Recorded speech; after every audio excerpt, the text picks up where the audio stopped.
Shalom to everyone. This is Dr. Baljeet, neuroclinical psychologist. आज हम बात करेंगे स्लीप हाइजीन के बारे में कि जब हम रात को सोते हैं तो हमें किन किन चीज़ों का ध्यान रखना चाहिए जिससे कि हमें रात को सोने में दिक्कत ना हो. बहुत सारे लोगों की जो प्रॉब्लम है 80% पीपल जब हमें बताते हैं आके पेशेंट्स जब कंप्लेन करते हैं तो उनकी कंप्लेन में एक कॉमन कंप्लेन जो है वो सभी की देखी गई है सभी डिसऑर्डर्स में, चाहे वो साइकोलॉजिकल हो, साइकेट्रिक डिसऑर्डर हो और न्यूरोलॉजिकल डिसऑर्डर्स हो, मेमोरी रिलेटेड कुछ भी डिसऑर्डर्स हो, कार्डिक डिसऑर्डर हो, कुछ भी डिसऑर्डर हो. तो सबसे ज़्यादा उनको जो समस्या रहती है वो आती है कि नींद नहीं आ रही है. समटाइम्स नींद आने लगती है और हल्का सा आवाज़ आए या हल्की सी कोई उलझन दिमाग में ट्रिगर हो जाए तो उसी समय जो है स्लीप पैटर्न्स जो है वो ख़राब हो जाते हैं. मैं टेक्निकल चीज़ें तो नहीं बता सकती इस समय कि जो हमारी स्लीप साइकिल है वो बनती कैसे है. मैं सिर्फ ये बताऊंगी कि स्लीप को हमने ठीक कैसे करना है. सबसे पहले स्लीप हाइजीन में आता है कि हम अर्ली जो है अपना डिनर जो है एटलीस्ट 6 to 7 PM के बिटवीन कर लेना चाहिए.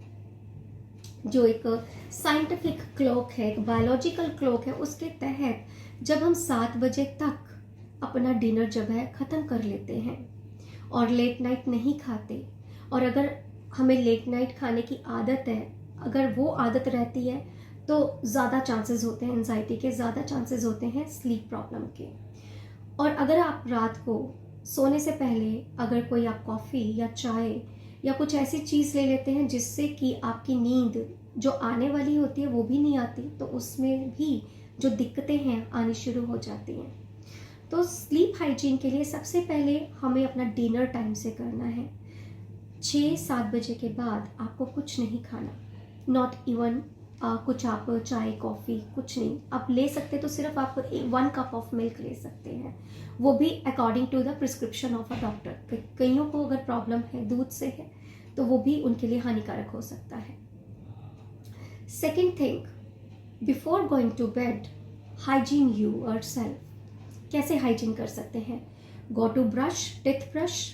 उसके बाद आप अपने हाथों को, पैरों को, अपने फेस को अच्छे से वॉश करें. और अगर समर्स हैं you go for a bath. Before going to sleep you go for a bath, it is a very good. और अपने स्लीप का एक टाइम रखें. जब हम एक टाइम रोज़ बेड पे इस समय हम लेट जाते हैं तो हमारी बायोलॉजिकल क्लॉक जो है उसी समय सेट हो जाती है. नंबर 3, कि आप अपने जो स्लीप पैटर्न्स हैं उसको सही करने के लिए किसी एक मोटिवेशन बुक को आपको रखना पड़ेगा.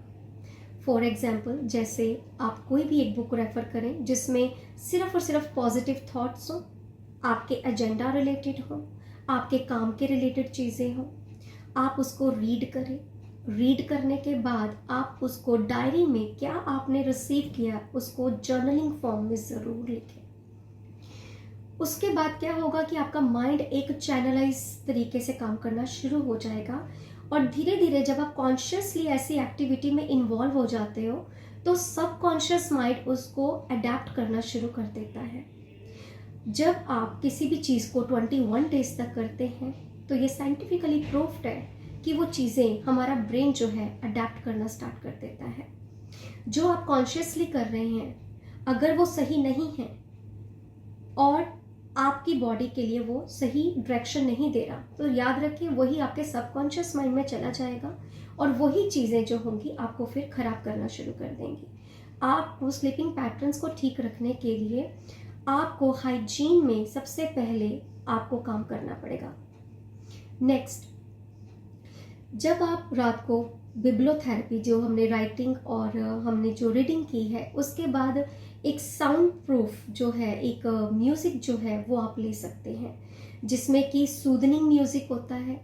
सूदनिंग म्यूज़िक में यस रेनफॉल का म्यूज़िक हो सकता है जो स्लीप के लिए बहुत अच्छा है. पियानो का म्यूज़िक हो सकता है जो स्लीप पैटर्न्स को सेट करने में बहुत हेल्पफुल करता है.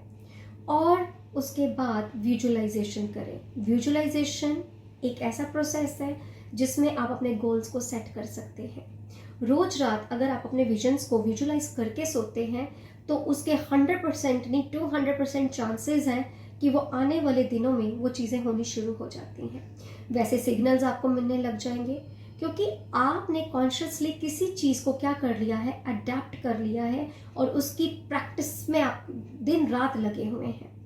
जब आप अपनी स्लीप को सही करने के लिए कॉन्शियसली एफर्ट्स करेंगे तो आपका सबकॉन्शियस माइंड भी हेल्प करता है उसको अडेप्ट करने में।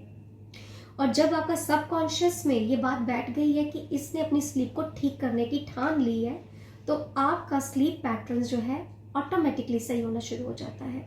और जब आपका स्लीप पैटर्न सही हो गया, आपका जो बायोलॉजिकल क्लॉक है वो भी सेट हो जाता है। So stay bless, God bless you.